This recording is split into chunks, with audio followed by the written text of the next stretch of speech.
Arambai News Guwahati Tamite Lungi Pau Tabiribasingbu Ihan Handumuktada Chingangbam Susitrani Kurumjari, Husingasi Samlapa Mariba Pau Sing Lobirase.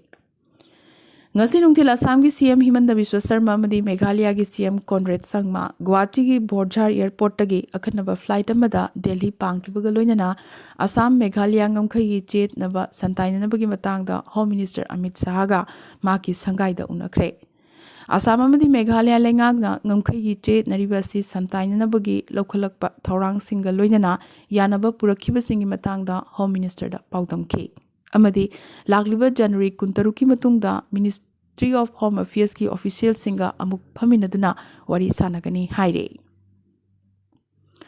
Adubu maraksida handakta Guwahati ki Koinadharada Assam Meghalaya ngamkhai gi jet nabagi matangda all party meeting phamkibaga loinana asu amadi atai mahiroi lup kaya yaungna yanaba purakhrabagi matung Congress nadi masi irai laina hektamak yanaba purakpa ngamloi amuk hairakre.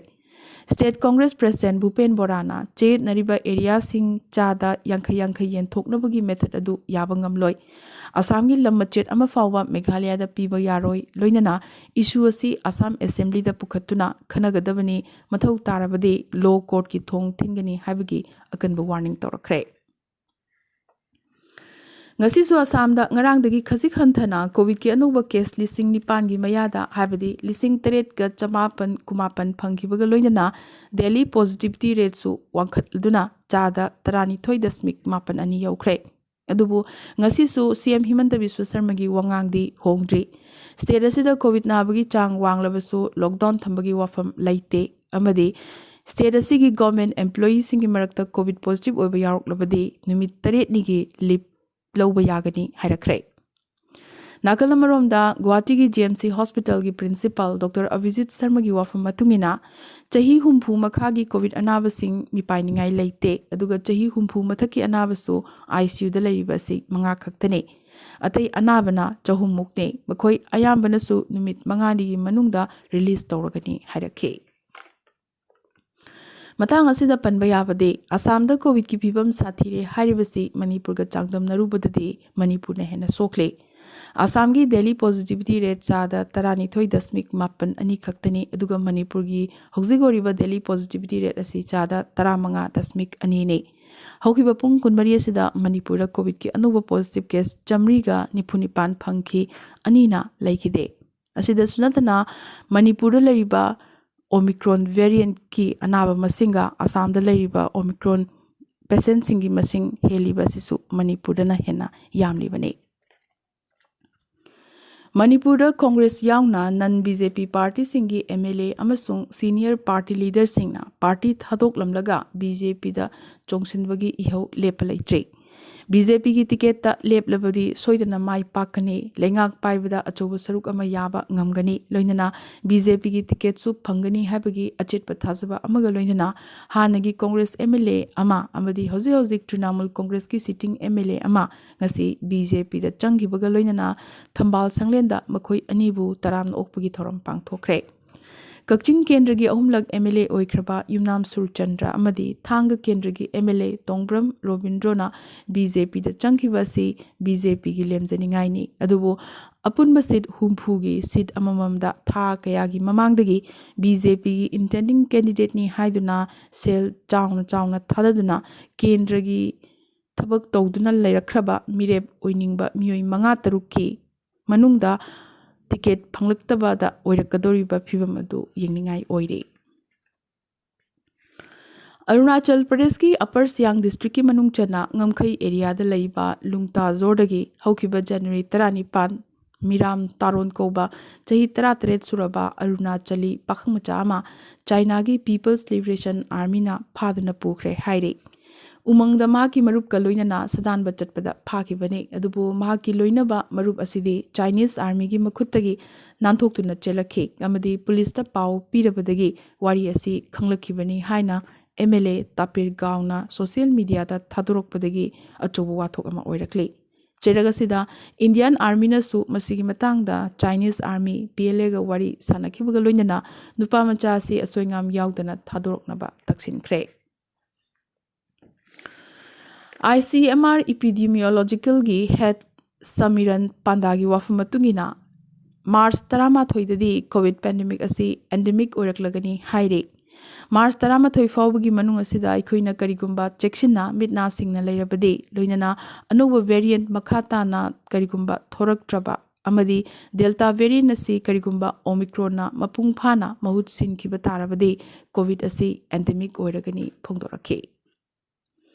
Jeragasida Union Health Secretary Rajesh Bhushan na phogdorakibagi matungina Maharashtra, Karnataka, Kerala, Tamil Nadu, Delhi amadi Uttar Pradesh asi COVID hengalakpagi matangda yamnamak cheksiningai oiba state singni.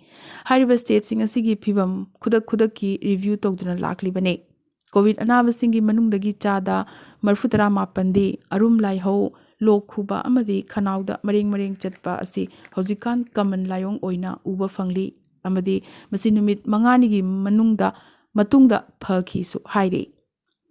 Mamang chehigi COVID khwaidagi hengalakpagi matam habdi April 13 da anoba case lakh ahumga lising marfutaruk phangki aduga lising ahumuk laikide adubu haukiba pung kunmari asida India da anoba case lakh ahumga lising 19 gi matakta phangki chamriga marfutara mathoina laikide asumna vaccine kapasina sibagi chang yamnamak hanthali amadi COVID ki ahum suba web asidi yamnamak henjinna sathina naba amadi sibagi chang su yamnamak nemi haire. Panbayai handak third wave asida COVID na khwaidagi hena sokhankiba state Maharashtra ni adubu haukiba nongmani ni asigi manungdadi state asida su COVID ki phibam hengalakpagi mahutta stable oirakle amadi state asigi CM Udhab Thackeray na state asida lakliba ningthokaba numittagi class 1 dagi na class 12 fauba hanglagani amadi college sing hangbagi matangdasu khanaragani hairakre. Lahore gi mi kungba Anarkali Bazar area da ngasi nungthil bom pokhaibadagi yamdrabada miyoi ahum sikhre aduga kulhumdoina asoga panangkhre laikidaba ahum asigi manungda chahi mapan khaktamak suriba angang amasu yaure. Balus Nationalist Army na pokhaiba si makhoina ni claim torakre target na Pakistan gi khwaidagi chawba private bank Habib Bank ki employee singdani su hairakle. China gi mating lauruba Pakistan awaba tagadori Dasu Dam project pokhaibada sikiba Chinese masa kuntra taruki kheti puron oina $1 million kuntra nipan piraknaba China na Pakistan da hairakre. Dam project asigi thabak hauge hairabadi compensation package asi pibaga loinana Chinese national singda ahenba security pigadabani haibagi wafamsu thamlakle. Luribade Pakistan lenga ki mathakta legal natraga contractual gi oiba obligation amata lejadrabasu Pakistan na compensation asi piragani hairakre. World number 1 tennis champion Novak Djokovic ki matangda yamnamak interesting oiba wari ama thorakle madudi COVID vaccine kaptabagi damak handakta Australian Open yauhandana tanthorakiba Djokovic Australia dasu employee masing yamna laiba COVID drug sabada chauna saruk yariba company amagi co-founder oiramle. Dennis Farm Quant Bioreski CEO na ngasi phongdorokibagi matungina Djokovic amadi mahaki loinabi Jelena na mathang sitna farm asigi chada 9.9 amadi chada 38.2 gi mapu oire. Yamnamak akupa maroldi haidoktana company asina vaccine kap tabida matau karamna hidakna layengdage haibagi matangda thabak suribani yamna thunamak drug asigi clinical trial horaba yai hainasu phongdorakhe. Company asigi employees sing Denmark, Slovenia, Australia amadi Britain dasu lay haire. Panbayai sanaroi asi vaccine kapagi mayokta lepi haiba wathok ama lakpadagi thigatlubada wafam asi khanglakibane. Aroibada ngasigi tentak pamaroiba pau khara. University Law College Guwahati University na lauba LLB amadi BA LLB H ki semester course ki sessional exam sing yaithokibaga loidana Guwahati University na lauba MCOM examination su yaithokre adubu lagliba January 13 tagi haugadaba ati exam singdi lemnakiba matamgi matungina adumak pangthokani haire.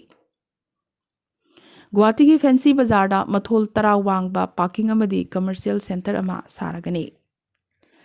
Meghalaya da paliba NPP gi luchingba ama wariba Nidamon Chulet mi hatpagi case amada Jowai Session Court na mapunsi chupa jail da lainanabagi wayal pikre. Meghalayada hayeng Statehood Day gi Golden Jubilee numitne English amaga chamapan humbudrani thoigi January 18 da Statehood phangkiba Meghalaya hayeng chahi yankai suragane. Arunachal Pradesh ki di ngasi asi Statehood phangbagi chahi yankai suba numitne. Nepha kaurambadagi Arunachal Pradesh haina English amaga chamapan humbudrani thoigi January 10 da ming thonke. RSS Chief Mohan Bhagwat numit marini ki khongchata lagliba January 18 da Tripura da thunglaragane. Awang nukpoki ahanba mobile COVID testing facility center na New Delhi da launch tawkre. Uttar Pradesh dagi angakpa thogdok amoina BJP ki MLA Bikram Singh Saini na mahaki Kendra Khatauri Muzaffarnagar da vote khomba chalubada khoisaunaraba khunja singna kuitan talakpagi thogdok ama thokre. Ahanba e-vehicle charging station New Delhi gi South Extension Part 1 da launch tawkre. Jammu Kashmir gi Riyasi district ki Jerry Hamlet pu Union Territory asigi ahanba Milk Village haina lauthokre. Kerala da hayeng January 18 dagi class 1 dagi na 9 fawbagi oina online class amuk hauragani hairi. Uttar Pradesh ki ani suba tangkak ki mikhal amadi tangkak amakhakta pangthokadoriba Goa amadi Uttarakhand gi oina mirepche pisinba hayengdagi hauragani. Ukraine Russia unkhatnaba hengalakpadagi US State Department na Lithuania Latvia amadi Estonia da US da saba hariba leibaksinga sida leriba missile amadi atai khuchu khulai sing Ukraine da thajin khinabagi ayaba pikre. Amadi South Africa da nongsa sing Mokoibu senariba singdagi sandoraktuna COVID positive oirakle. Ngasige nadi Arambai News Guwahati Jamaitilongi pau sandok chaba matang installation javaga loinana tabiriba singbo amukaso hanna khurumjari.